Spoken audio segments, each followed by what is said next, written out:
انت لسه بالساعات هتتبليها علشان في الاخر تشويها. طب ده انا النهارده هخليكي في خطوه واحده بس تعمليها. تابعوا معايا فيديو النهارده لان فيديو النهارده حقيقي مميز وكده مريح على قلبي قوي وحبيته من الاخر كده. يلا مع بعض نبدا ونقول بسم الله ونشوف الفرخه بتاعتنا النهارده هنعمل فيها ايه. الفرخه الحلوه ديت ميزانها قولوا مثلا كيلو 200 كيلو 300، يعني فرخه صغيره مش كبيره. بتبتدي تجيبي الفرخه ديت وبتبتدي ان انت تضغطي عليها بحيث ان احنا نخليها لينه معانا علشان هنقسمها لنصين. طبعا قبل ما بتشتغلي في الفرخه لازم تعملي لها المحلول اللي كلنا متعودين عليه وبنعمله دايما مع بعض. هتلاقوه موجود عندنا في الصفحه، ولو ما لقيتوهوش قولوا لي وانا اسيب لكم اللينك في الكومنتات. بعد ما بقسم الفرخه لنصين زي ما انتم شايفين معايا كده، بالمناسبه انت ممكن هنا تستخدمي وراك، صدور، اجنحه، دبابيس، اي حاجه عندك تخص الفراخ تقدري ان انت تستخدميها. بروح بجيب حله كبيره عندي وبجيب كميه كويسه من البصل بكون مقطعاه بالشكل ده، وبضيف في الحله ديت 3 معالق كبار من الزيت. ممكن تعملي معلقتين زيت ومعلقه سمنه او زبده بتدي طعم حلو برده. بسيب البصلايه دي تدبل معايا شويه وبضيف شويه بهارات بسيطه جدا جدا، منهم الكاري والكركم ومعلقه كبيره من المرقه الفوريه.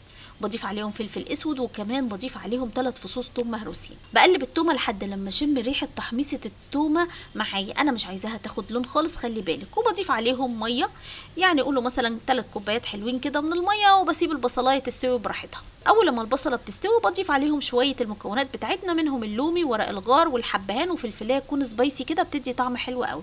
كمان زودي الملح بس ما تكتريش. هتنزلي بقى بكميه الفراخ اللي عندك، سواء بقى اي فراخ عندك موجوده. انا هنا النهارده زي ما انتم شايفين معايا قسمت الفرخه نصين وادتني نتيجه حلوه جدا. واسيبها كده على النار لحد لما تستوي تسويه كامله. بمعنى اصح انا عايزه الفرخه كده تكون خلاص شربت من التتبيله والبهارات والحاجات الحلوه اللي انا ضفتها في الميه اللي احنا ضفناها دي. بعد كده بروح رفعاها واروح جايبه صينيه حلوه وعامله لها طبقه من الزبده كده من فوق الوش، واروح مدخلاها على الشوايه مش الفرن. في الوقت ده كمان برفع بقى كميه اللومي، الحبهان، ورق الغار على قد ما تقدري يعني. وهنا انا لقيت كميه الميه كتيره معايا شويه، وخليكي ذكيه كده ولما تيجي تعملي رز في نفس الحله ديت لازم تقللي الميه عشان ما يطلعش معجن معاكي. انت اللي تعايري هنا، مش الرز هو اللي يطلع معجن، لا احنا عايزينه يطلع مفلفل. فتعملي تقللي كميه الميه على الاخر. لو لقيتي محتاج ميه كمان زودي، وبتسيبيه على النار وتسويه تسويه الرز العادي.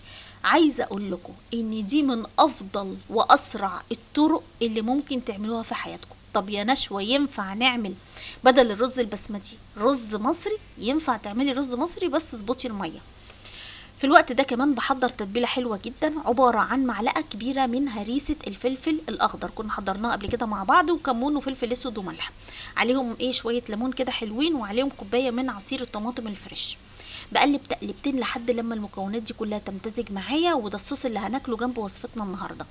اللهم بارك، الحله كانت الرز حلوه قوي بس ناقصها حاجه واحده بس. عارفين هي لو كانت عندي كنت عملتها. ناقصها فحميه. تجيبوا بقى بعد ما تفرشوا كده فرشة الرز الحلوة دي ومن فوقيها الفراخ اللي اخدت لون ذهبي وجميل كده، تروحوا جايبين فحمية وتروحوا ضايفينها ومقفلين عليها تاخد طعم وريحة المشويات. عايزة اقول لكم ان الفراخ كانت زبدة يا جماعة. كمان اللي عارف اسم الصوص اللي احنا عملناه النهاردة ده ينزل حالا انه يكتب لي في التعليقات. انا كده خلصت فيديو النهارده. لو شايفه ان نشوتك حبيبتك بتقدم لك محتوى هادف شجعها بلايك كتير وشير كتير. ما تنسوش تتابعوني على صفحتي الجديده باسم مع مطبخ نشوى. اشوفكم بكره ان شاء الله في فيديو جديد ووصفه جديده، والسلام عليكم ورحمه الله وبركاته.